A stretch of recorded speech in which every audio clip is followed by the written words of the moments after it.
La retina es la parte más especial de nuestro ojo, donde se produce la magia de la visión, un tejido delicado y misterioso. ¿Quieres conocer sus secretos? Hoy los desvelamos. Soy Rubén Pascual y esto es Ocularis, tu podcast sobre salud visual y oftalmología en AV Podcast. Bienvenido al episodio 5 de mayo de 2018. Comenzamos.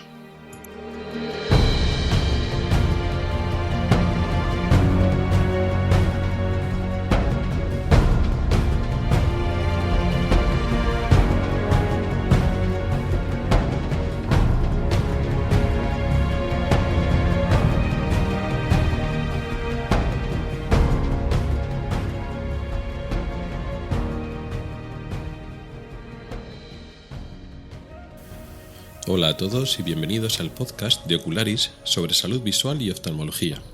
Soy Rubén Pascual, oftalmólogo y divulgador a través del blog ocularis.es. Este es el episodio 5, correspondiente a la segunda temporada del mes de mayo de 2018. Y hoy vamos a hablar sobre la retina. Pero antes de meternos en este tema, que da para mucho, vamos a contestar unas preguntas que hicimos en el capítulo pasado. Efectivamente, en el último episodio, en el de abril, hablamos de la pupila y dejé un par de preguntas así al aire para ver si alguien quería contestarlas. Quiero dar las gracias a Sergio, quien me ha contestado por Telegram a las dos preguntas y además las dos las ha acertado completamente. Pero vamos a recordarlas porque seguro que hay gente que las ha oído, se ha quedado un poco con la duda, no ha querido escribirme para contestar, pero igual se ha hecho alguna teoría, pero se ha quedado con las ganas y quiere un poco que la contestemos. Bueno, estuvimos hablando sobre la pupila y lancé las dos preguntas al aire que eran las siguientes. Una es ¿cómo funciona el dispositivo contra los ojos rojos que tienen algunas de las cámaras de fotografía? Las cámaras de fotos, sobre todo antiguamente, tenían un sistema antiojos rojos para el flash. Tendrían modo flash, modo automático, y cuando saltaba el flash podías ponerle una cosa que era como para evitar los ojos rojos. Sí que es cierto que ese sistema todavía existe en algunas cámaras, sobre todo compactas, pero ahora es más desconocido, está más en desuso por la aparición del móvil, ¿no? Muchísimas personas ya utilizan el móvil como su máquina de fotos, su cámara de fotos principal y única en la mayoría de los casos, y en el móvil es capaz de quitar los ojos rojos directamente con software. O sea, la fotografía puede salir con los ojos rojos, pero luego después se trata la imagen para quitar los ojos rojos. Antes no había ese sistema y se tenía que recurrir a algo más antiguo o menos sofisticado, que es que la foto no salga con los ojos rojos, no que una vez tienes la foto con los ojos rojos, corregirla. Vale. Pues vamos a explicar en qué consiste esto. Nosotros, cuando hacemos una fotografía con flash, pueden salir los ojos rojos. No es que todo el ojo salga rojo, no, sino que el área de la pupila, la niña del ojo, en vez de salir negra, como la vemos normalmente, sale de color rojo. ¿Por qué? ¿Por qué en las fotografías pueden salir nuestra pupila de color rojo? Bueno, la pupila normalmente es negra, nosotros la vemos negra porque el ojo es una cámara oscura y absorbe normalmente la luz. Entonces, si entra luz pero no sale, pues lo vemos oscuro. No es que la pupila sea negra como tal, ese negro es la ausencia de luz que sale reflejado de la pupila. A través de la pupila normalmente no sale reflejada luz, por lo tanto lo vemos negro. En el caso del flash es una circunstancia como muy particular.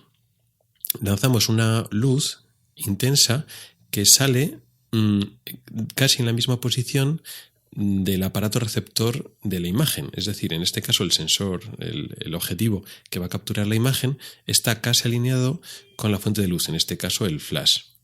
En esa circunstancia sí que ocurre que sale una luz reflejada de nuestro fondo del ojo.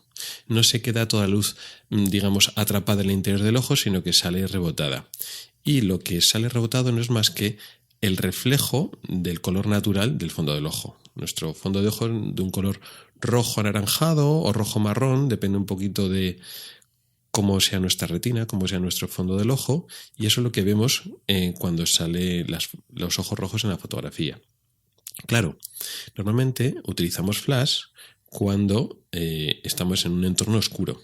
Si estamos en un entorno oscuro, significa que nuestras pupilas están dilatadas. Y si están muy dilatadas, es muy fácil que cuando lanzamos la luz, entre mucha luz a la retina y salga por un agujero, un área grande que es la pupila. Si tuviéramos una pupila de tamaño normal o tamaño más pequeño, es posible, y normalmente no ocurre, que salga ese reflejo rojo, porque no entra ni tanta luz ni tiene tanto hueco para salir tanta luz. Pero como digo, claro, el flash lo utilizamos con función de oscuridad, entonces salimos con las pupilas muy dilatadas y por tanto con los ojos rojos. Claro, como el flash es un golpe de luz inmediato de forma simultánea al flash recogemos la imagen, no da tiempo a cerrarse la pupila. Después del flash, después del golpe de luz, la pupila se reacciona y se cierra durante unos instantes hasta que luego después no hay más luz y se vuelve a dilatar, ¿no? Pero en el momento en que golpeamos con el flash no ha dado tiempo a la pupila a cerrarse. Vale, pues ¿cómo funciona el sistema de los ojos rojos? Bueno, pues antes del flash final, que va a coincidir con la fotografía, lanza uno o unos pocos flashes unos instantes antes de la fotografía real. Esos golpes de luz, esos pequeños flashes previos, lo que hacen es estimular a nuestros ojos para que cierren las pupilas. Y entonces, cuando nos hacen la fotografía con el flash, nuestras pupilas se han hecho pequeñas. Al hacerse las pupilas pequeñas, ya no entra tanta luz dentro del ojo y no hay hueco para que salga tanta luz. Por tanto, el mecanismo ese para evitar los ojos rojos no es más que un mecanismo para cerrar la pupila, o como explicamos en el capítulo anterior, de producir una miosis y evitar la midriasis de esos ojos, es decir, hacer que las pupilas de estar grandes estén pequeñas, pupilas pequeñas, así no salen los ojos rojos. Entonces esa sería una de las respuestas a las preguntas. La otra pregunta era un poco más difícil. La otra pregunta decíamos, ¿por qué cuando cerramos uno de los dos ojos, la pupila del ojo que está abierto, vemos que se abre un poquito? Un efecto sutil y igual es un poco más complejo de entender, aunque se basa un poco en el funcionamiento básico de la pupila, que es lo que explicábamos al comienzo del capítulo pasado. La pupila lo que hace es reaccionar a la cantidad de luz que hay. Hay más luz, se cierra la pupila, hay poca luz, se abre la pupila. Es una respuesta simétrica, no es que un ojo se cierre o se abra en función de la luz que entre en el propio ojo, no. Estos reflejos lo gestiona el cerebro. Entonces el cerebro, según entre más o menos luz por cualquiera de los dos ojos, decide cómo tiene que cerrar o abrir las pupilas por igual de los dos ojos. Los dos ojos funcionan siempre de forma simétrica, en situaciones normales, del estado de salud, etc. Ahora bien, ¿qué es lo que pasa cuando cerramos uno de los dos ojos? Bueno, en el ojo que tenemos abierto sigue entrando la misma cantidad de luz, pero en el ojo que acabamos de cerrar ya no entra luz. Con lo cual, el input de luminosidad global disminuye, es decir, la cantidad global que percibe nuestro cerebro a través de los ojos se reduce bastante. No es que hayamos apagado la luz, pero hemos apagado uno de nuestros dos ojos para que nos entendamos. Con lo cual, el resultado es el mismo. El resultado es muy parecido al de bajar la luz. Al entrar menos luz al sistema visual en global, porque solo entra por un ojo, el cerebro entiende que hay menos luz en global y entonces lo que hace es mandar dilatar las pupilas. Y se dilatan las dos pupilas por igual. La que está al ojo abierto y la del ojo cerrado. Claro, del ojo cerrado, como está cerrado, no vemos la pupila, solo vemos cómo se dilata la pupila que está del ojo que está abierto. Entonces ese es un poco la causa de por qué la pupila se abre un poquito cuando cerramos un ojo y cuando se vuelve a cerrar la pupila, cuando lo volvemos a abrir el otro ojo. Parece complicado, pero si lo pensamos es todo muy sencillo.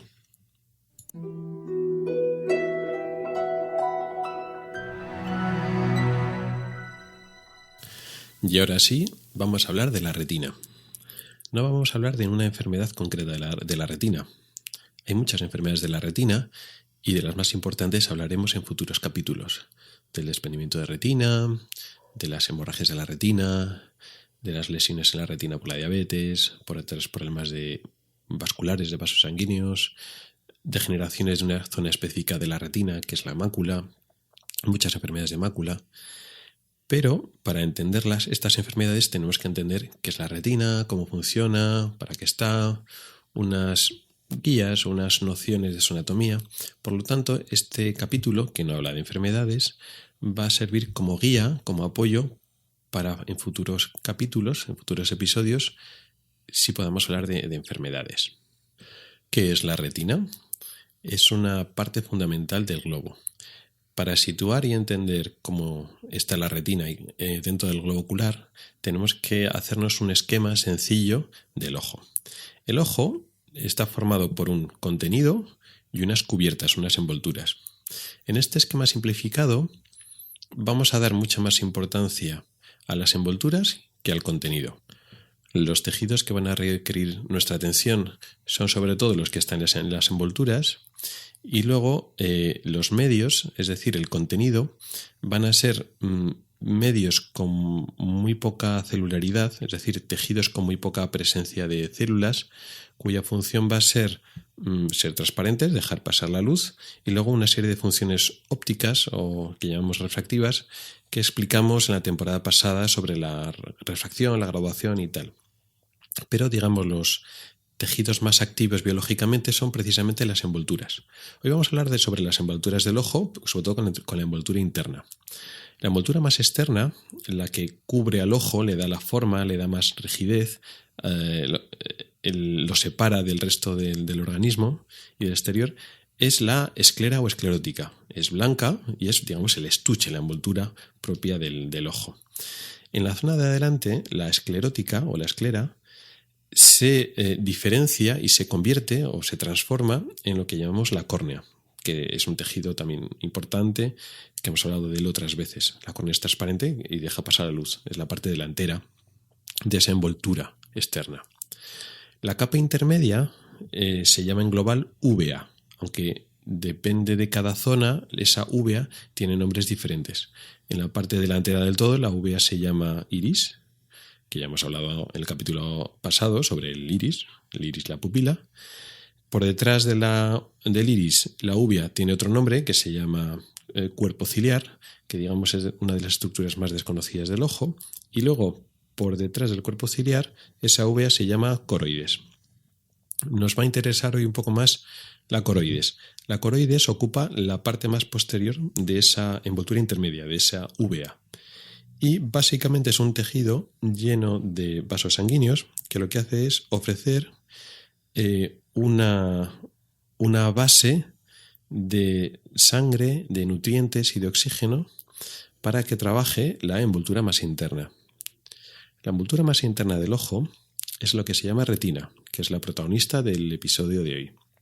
Esta envoltura no es como las otras que ocupa, digamos, la parte delantera y la trasera. La retina solo está en la parte de atrás del ojo, en el fondo del ojo. No exactamente en la mitad posterior, realmente ocupa más de la mitad, pero justo en la parte más anterior, la parte más delantera, más cerca de la superficie, más cerca de lo que nosotros vemos, no hay retina. En la parte delantera tenemos córnea, tenemos cristalino, pero no hay retina. La retina empieza por detrás del cristalino y del iris, etc. Y ocupa la parte interna.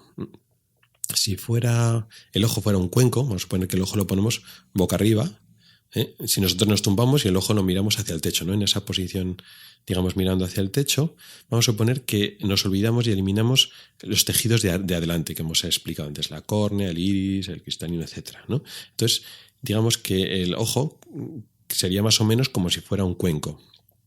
El contenido de ese cuenco sería el gel vítreo, un gel transparente del que no hablaremos hoy, y luego ese cuenco, con esa forma así cóncava, según lo miramos hacia adentro, digamos la parte más interna, lo que tapiza el interior es la retina, la parte intermedia, el grosor, por decirlo así, de ese cuenco es la coroides, ese tejido lleno de vasos sanguíneos, y la parte más externa, la parte exterior del cuenco y la parte de abajo, sería la esclera o la esclerótica. Bien, pues la retina va a ser, como está en la parte interna y es la que va a recibir los rayos de luz, tiene como función recibir esos rayos luminosos y convertir la información lumínica, los rayos de luz, los fotones, en información nerviosa, en señales biológicas. Se trata de una parte del ojo muy grande, muy gruesa, ocupa mucho. Pues no. Como tal, el ojo no es muy grande. Mide pues 20 y pocos milímetros el ojo en global. La retina, como es una de las envolturas, pues remedia la forma del ojo, excepto la parte de delante. Sería como un 70% de una esfera, pero como una lámina de esfera, una esfera hueca, cuyo grosor son en torno a medio milímetro. Es muy delgadita, muy fina, muy fina, muy fina. O sea, es una fina telita, una fina membrana que tapiza la parte interna del ojo. Delicada porque además no tiene nada de rigidez, no tiene elementos densos como un cartílago, como un tejido de sostén, como un ligamento, no, que va. Es muy fácil de romperse porque sus células son básicamente neuronas y muy pocas células de sostén. Es un tejido sumamente delicado y muy fino, a pesar de que tiene una función muy importante y que pasan muchas cosas dentro de la retina. Esas cosas pasan con muchas células, pero en un hueco muy, muy pequeño. Con todo lo pequeña que es un tejido muy exigente, sumamente exigente de hecho. Exigente me refiero a nivel de recursos. Cuando en biología hablamos de recursos, normalmente nos referimos a oxígeno y nutrientes. Eso se traduce en la práctica, en la mayoría de los vertebrados, en mucho aporte de sangre. La sangre es la que aporta los tejidos del oxígeno y nutrientes pues para energía, para quemarla, para reponer moléculas mediante aminoácidos, otros elementos minerales, coenzimas, pigmentos, etcétera. Muchos elementos que se necesitan para el metabolismo de las células. Depende del tipo de metabolismo de cada célula, se exigen más o menos requerimientos. Por supuesto, las células interesan cuanto menos gastan, porque evolutivamente hablando, todo lo que sea consumir siempre es caro. Entonces, lo más eficiente son las células que hacen la misma función con menos recursos. Sin embargo, el ojo, a pesar de que se somete a las mismas normas de eficiencia evolutiva que el resto de tejidos, son órganos y son tejidos muy caros. ¿Por qué? Pues que el proceso de la visión, y más concretamente los procesos de que se llaman transducción, que se producen en el interior de la retina, son procesos muy caros y la evolución ha encontrado otras formas más baratas a nivel metabólico de producirlo.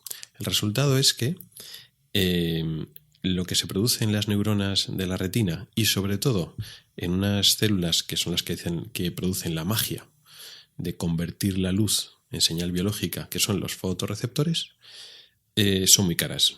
Es decir, consumen muchísimos recursos, con lo cual necesitamos un gran aporte de sangre. De ahí la existencia de la capa que está por debajo de la retina, la capa que hemos llamado la coroides.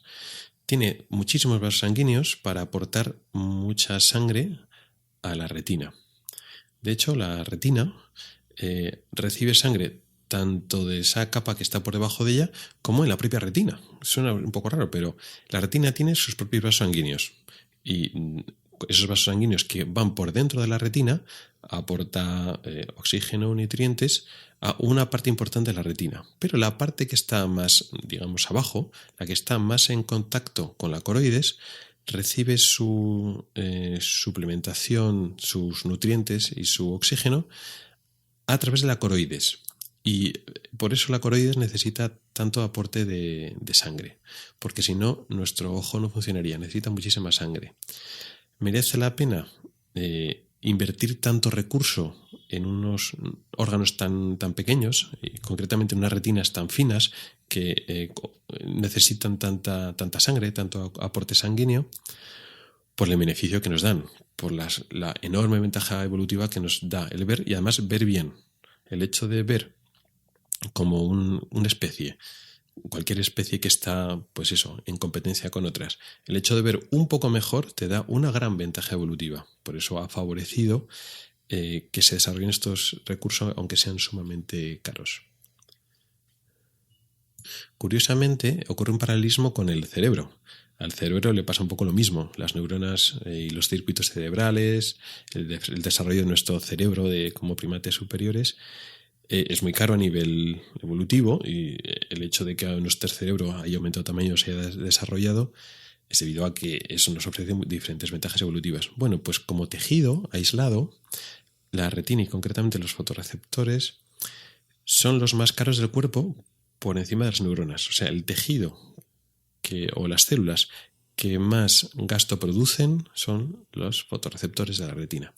Claro, no a nivel absoluto. Por suerte, fotorreceptores tenemos proporcionalmente pocos.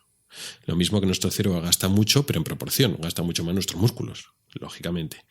Pero en proporción al peso o al volumen, la cantidad de tejido, las neuronas son más caras, aunque luego después gastan menos en total. Pues lo mismo pasa con nuestros fotorreceptores. Como son un tejido tan fino en comparación con la masa del resto del cuerpo o en comparación con el cerebro, pues es un gasto casi despreciable. Pero en proporción los fotorreceptores son muy caros. De hecho, son las células que más gastan de todo el organismo.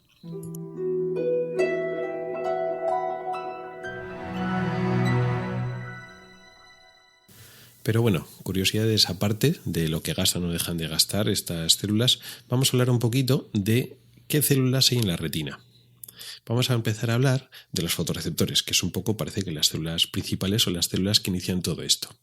Los fotorreceptores reciben la información de la luz y la transforman en una señal biológica, es decir, son células que están sensibles a la luz. Hay dos tipos de fotorreceptores, los conos y los bastones. Son receptores diferentes que reaccionan a diferentes tipos de luz. Los bastones son los más numerosos y reaccionan a la luz, tanto a la más brillante como a la menos brillante. Tienen especial importancia en condiciones de poca luz. ¿Por qué? Porque con poca luz ellos siguen funcionando y los conos no. Con lo cual son los que predominan en la que llamamos visión escotópica, que es la visión en la oscuridad. No oscuridad absoluta, porque en la oscuridad absoluta no vemos nada, pero con muy poquita luz. La visión escotópica es la visión con poca luz. Ahí los bastones funcionan y los conos no, con lo cual los bastones nos dan las imágenes. Los bastones reaccionan sobre todo a una luz cercana al azul, pero no nos dan información de color azul, nos dan información de siluetas, de movimiento. Por eso cuando hay muy poquita luz vemos siluetas, vemos sombras, pero no somos capaces de identificar los colores. ¿Por qué? Porque los colores nos lo permiten ver los conos y hemos dicho que aquí, en condiciones con poca luz, los conos no funcionan. Solo funcionan los bastones. Y los bastones dan información de siluetas en grises más o menos, pero no va en color. Por una parte están los bastones. Por otra tenemos los conos. Los conos nos permiten ver la información diurna, o sea, a partir de cierto umbral de luz, umbral medio alto, que es lo que llamamos la visión diurna o la visión en condiciones fotópicas. Fotópicas con mucha luz, escotópicas con poca luz. La visión diurna o fotópica, la normal, la habitual, con la que nos manejamos en nuestro día a día, nos la dan los conos. Y es la visión de mejor calidad.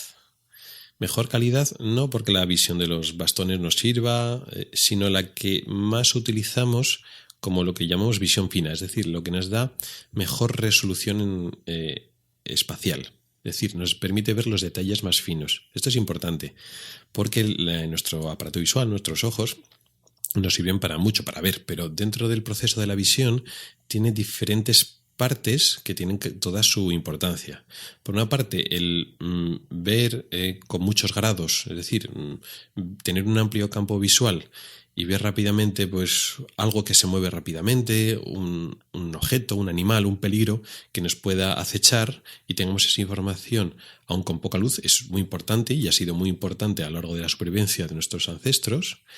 Pero eso está ahí, eso no lo hemos perdido. Tenemos ahí nuestros bastones que nos permiten ver en la luz, que nos dan un campo visual amplio, que nos permite ver incluso cosas pequeñas que se mueven. Bien, pero lo que usamos más al día a día es la visión fina central. Es decir, lo que está en el centro de nuestro campo de visión lo vemos como muy nítido. Somos capaces de ver objetos identificarlos porque vemos muy bien su contorno y sus perfiles. Eso es lo que da nuestra calidad o nuestra agudeza visual. Lo otro también es importante, pero ahora vamos a hablar concretamente de esa visión fina, que es la que nos lo dan los conos. Los conos están acumulados en el centro de la retina y, por tanto, cuando miramos con el centro en esta retina, estamos utilizando los conos, que están muy juntitos y nos dan una gran resolución de imagen, calidad de imagen. Los bastones son más numerosos y están extendidos por toda la retina, pero sobre todo por la periferia. Por eso, cuando es por la noche, vemos casi mejor por la periferia, tenemos más sensibilidad en zonas medio periféricas de la retina, y cuando tenemos mucha luz, pues lo que importa es la visión central. Los conos, además de darnos esta agudeza visual central, también nos ofrecen la información de los colores, y esto es muy importante. ¿Cómo hacen los conos para detectar los colores? Bueno, el truco es que no hay un solo tipo de conos, hay 3 tipos de conos. Unos conos que se especializan más en diferentes tipos de colores o diferentes partes del espectro. De tal forma que, siendo un poquito más quisquillosos, no es que haya 2 tipos de fotorreceptores. Realmente hay 4 tipos de fotorreceptores. Los bastones y luego después los diferentes conos. Los conos S, los conos M y los conos L. Cada uno de estos tipos de conos son sensibles a un tipo concreto de luz. Realmente no es que sean capaces de detectar solo una luz muy concreta y el resto no. Tienen más sensibilidad en una zona del espectro y en otra no. Es decir, cuando ahora hablemos de los conos L, por ejemplo, que son sensibles al rojo, no es que los conos L vean el rojo y el resto de conos no lo vean, no. Es que ante una cantidad de luz roja, los L se van a excitar más, van a enviar una señal mayor, por decirlo así, mejor dicho, mayor frecuencia en la transmisión, y los demás tipos, los M o los S, no es que no vayan a transmitir, van a transmitir, pero en menor frecuencia, o sea, son menos sensibles. Esta diferencia de sensibilidad para cada uno de los 3 conos, para cada tipo de color, es lo que nos permite diferenciar los colores. ¿Por qué se llaman L, M y S? Bueno, pues como parecido a las tallas que hay en la ropa, ¿no? L de large, M de medium, S de short. Pues el tipo L son los de longitud de onda más larga, o sea, en la banda del rojo. El M, longitud de onda media, en la banda, vamos a decir, la del verde. Y los tipos de S, la longitud de onda más corta, en la banda del azul, más o menos.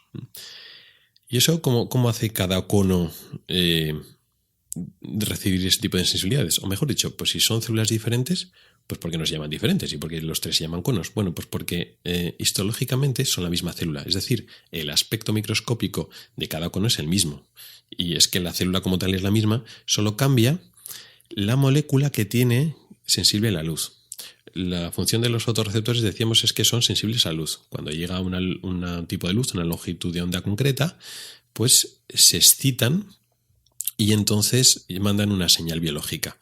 La forma de excitarse, de hacer un cambio biológico dentro de la célula, concretamente se despolariza, es que tiene una molécula, una gran cantidad, de hecho, de una molécula sensible a la luz que se llaman opsinas.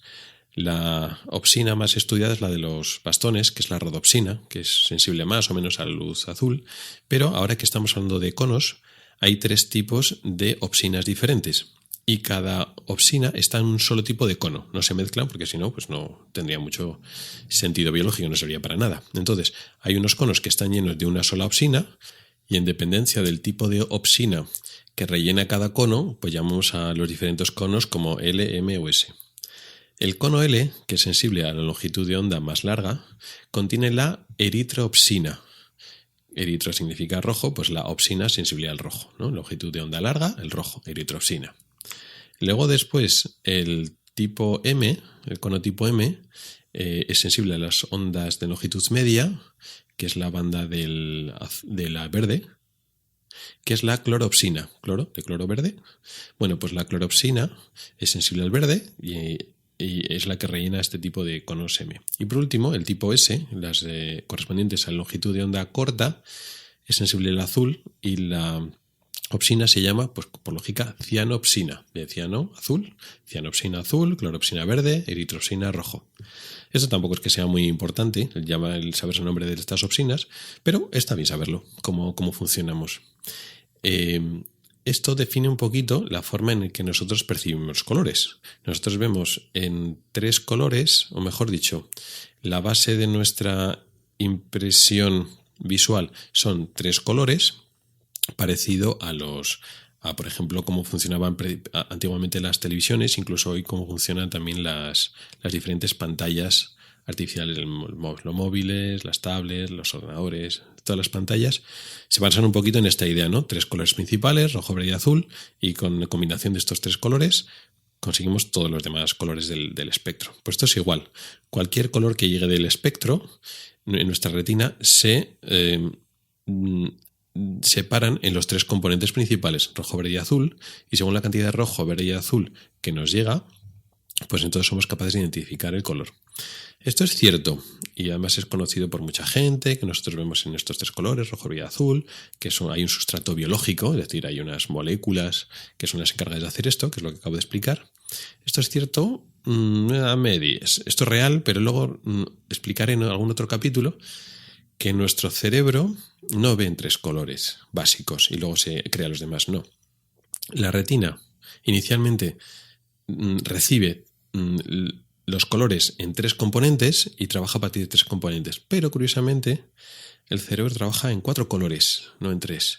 Y hay un cuarto color básico que es enviado al cerebro y que se produce en la retina, pero eso no lo hablaremos hoy. Más que nada porque si no ya, el trabajar con los colores ya da para otro programa, ya hablaremos en otra ocasión de todo esto de los colores.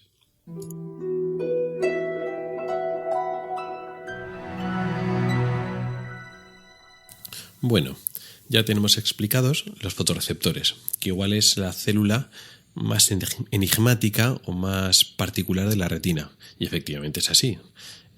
Como concepto es una célula única.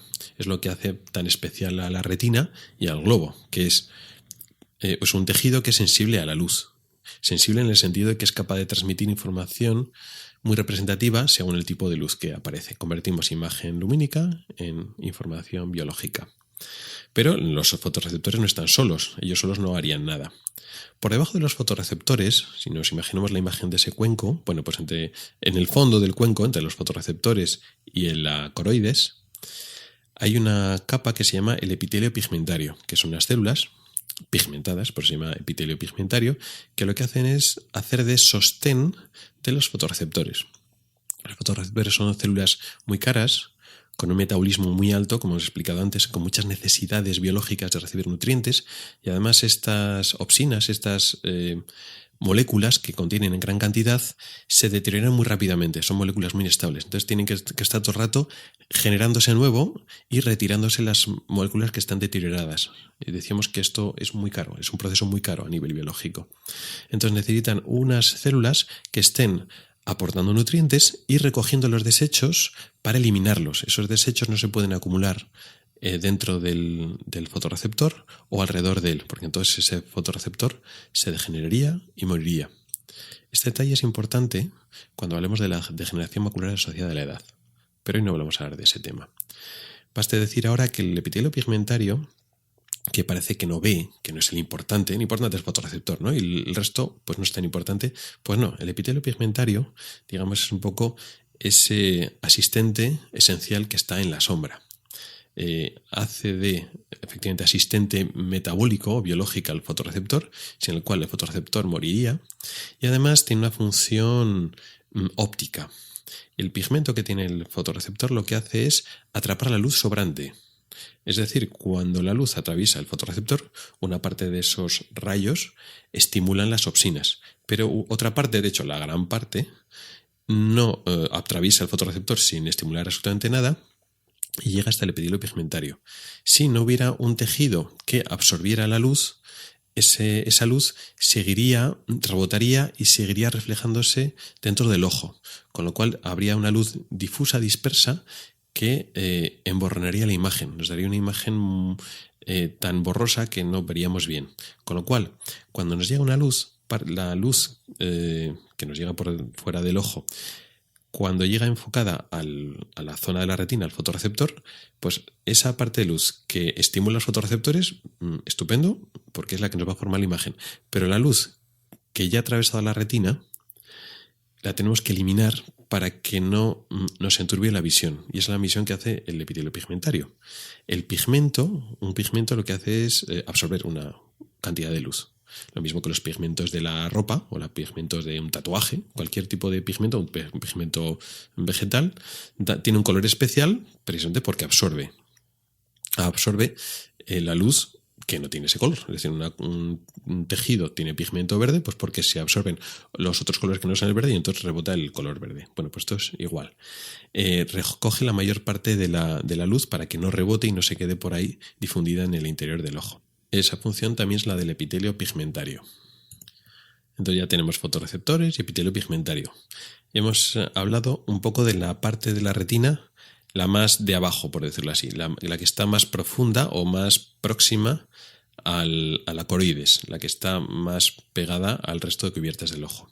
La parte de la retina que está más superficial, más arriba, según como hemos puesto el ojo así boca arriba, es la parte más gruesa y son un grupo grande, grande, todo esto tiene medio milímetro, es decir, que grande es un poco exagerado, pero bueno, la que ocupa la mayor parte del grosor de la retina es un grupo de neuronas que lo que van a hacer es ir trabajando con esta señal biológica.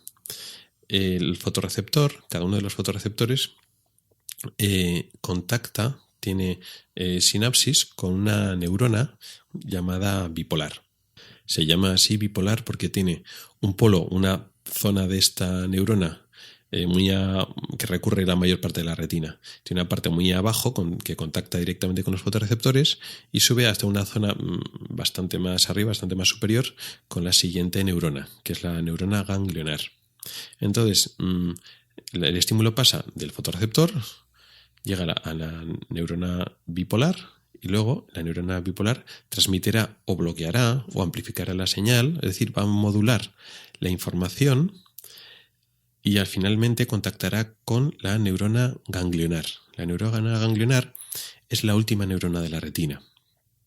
De aquí, de la neurona ganglionar, sale un axón, que es una fibra nerviosa, que va a viajar a lo largo de la retina hasta el nervio del ojo, el nervio óptico, saldrá del ojo a través del nervio óptico y ahí recorrerá un trayecto largo hasta el cerebro.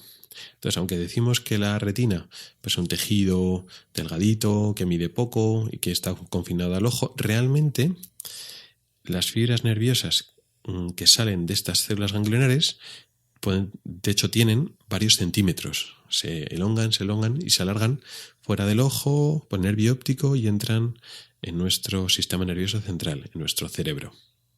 Aparte de neuronas bipolares y neuronas ganglionares, hay otras neuronas, vamos a decir, auxiliares, menos conocidas, que son las neuronas horizontales, las neuronas amacrinas, toda una serie de interneuronas que van a trabajar junto con las bipolares para modular y trabajar esa información visual. Esa es otra de las partes desconocidas de la retina.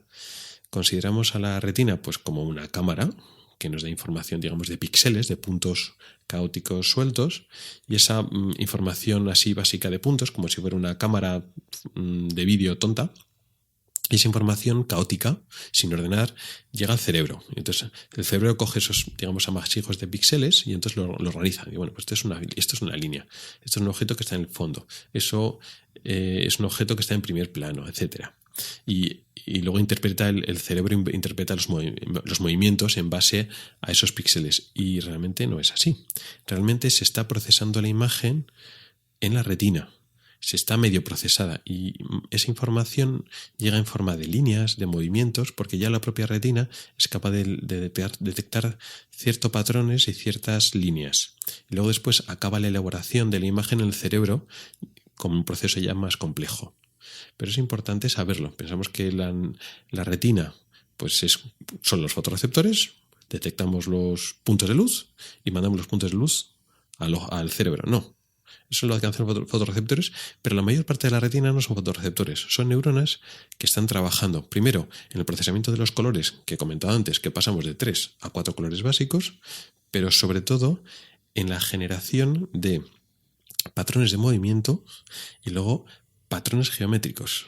O sea, es decir, somos capaces de ver fácilmente una serie de líneas y una serie además de ángulos de lo que se posicionan los diferentes perfiles y líneas, y eso es como llega la información al cerebro. Al cerebro no vemos una serie de puntos alineados y entonces el cerebro interpreta que esos puntos son unas líneas. No, llegan las líneas directamente. Y esto es curioso porque muy poca gente lo sabe. Tenemos una idea bastante equivocada de cómo funciona realmente nuestra retina. ¿Es importante luego en la práctica saber eso? Bueno, no sé si es muy o poco importante, pero yo creo que es importante saber cómo funcionan realmente las cosas.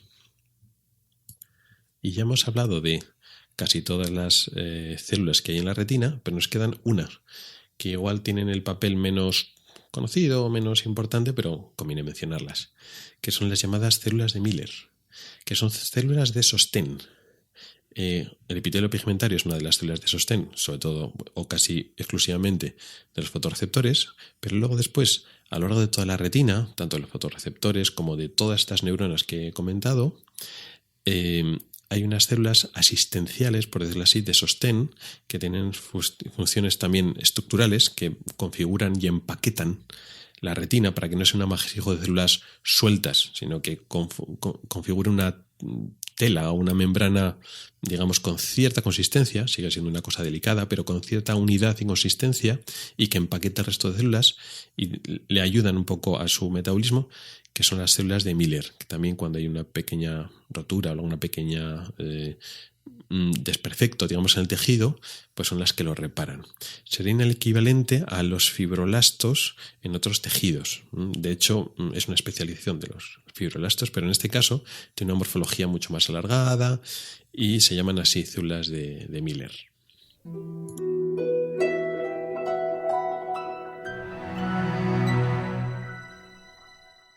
Bueno, y con esto ya tenemos un repaso de lo que es la retina.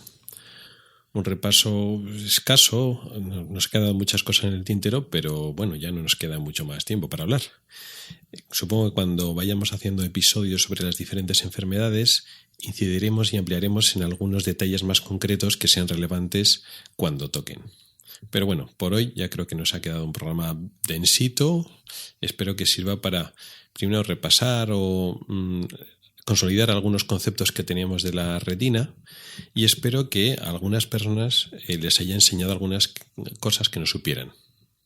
Para el programa que viene quiero lanzar una pregunta que voy a intentar responder en el próximo episodio, dentro de un mes, pero quiero lanzar la pregunta ya para invitar a la reflexión. Es una pregunta, yo creo que es difícil de contestar.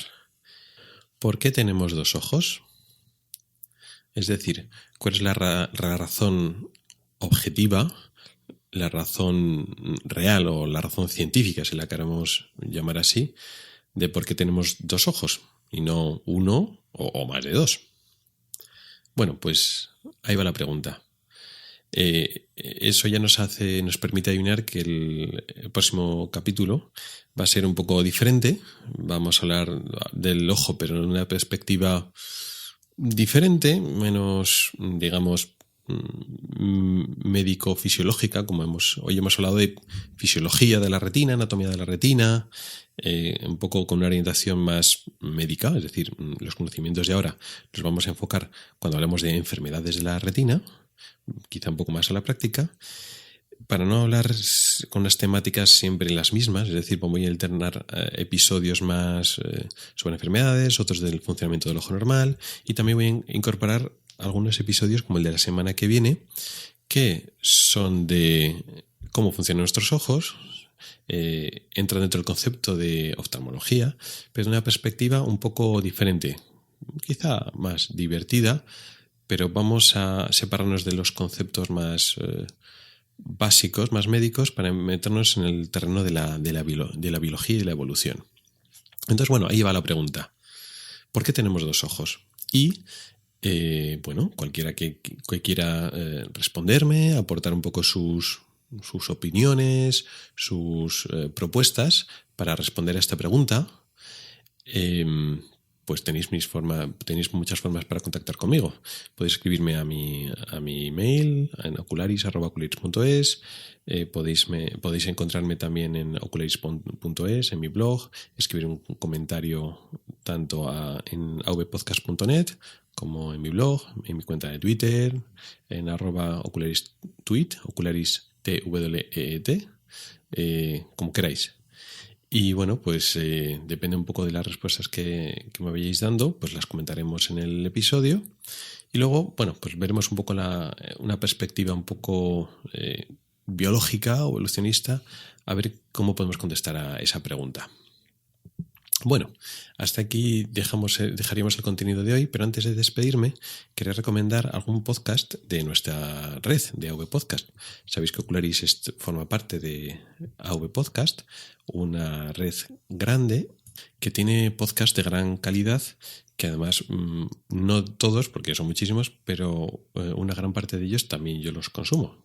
Yo oigo podcasts desde hace tiempo y bueno, no todo va a ser salud visual, no todo va a ser medicina, y en esta ocasión voy a recomendar el podcast llamado Reto Friki, que habla sobre películas, sobre series, sobre cómics, sobre libros, sobre una serie de cultura muchas veces algo apartada de lo que se entiende como gustos generales, y otras veces no, otras veces cae de lleno un poco en el gusto de las generales, pero que un poco nos ha acompañado a los que, bueno, ya no somos tan jóvenes, pero tampoco nos consideramos muy mayores, y un poco nos ha acompañado en toda nuestra adolescencia y que nos gusta también ahora. Entonces esa es mi recomendación de hoy.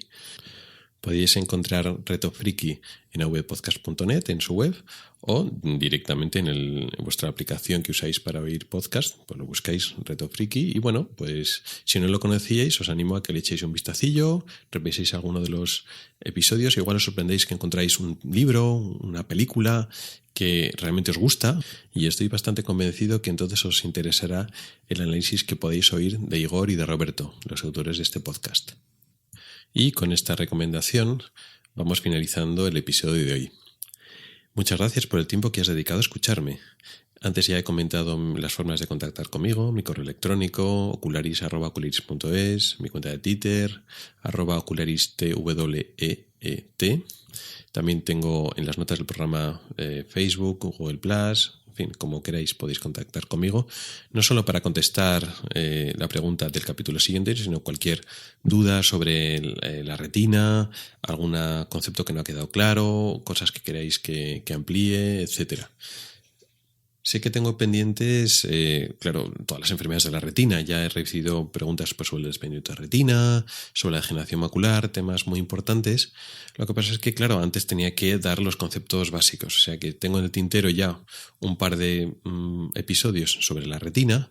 Tampoco quiero hablar durante la retina todos los episodios seguidos, que al final pues nos pesamos medio año hablando de lo mismo. Iré un poco alternando. Pero vamos, si queréis proponer más temas relacionados con la retina o con lo que queráis, pues bueno, ya podéis contactar conmigo. Estoy encantado de escucharos o leeros. Y poco más. Además de mandarme comentarios directamente, podéis reseñar o valorar el podcast, poner valoraciones en iTunes, también en iVoox, en Spreaker. Ese tipo de valoraciones, sobre todo si son positivas, pues vienen bien para visibilizar este podcast, así que eternamente agradecido. Y nada, poco más. Agradeceros nuevamente que estéis allí y nos oímos en el próximo episodio.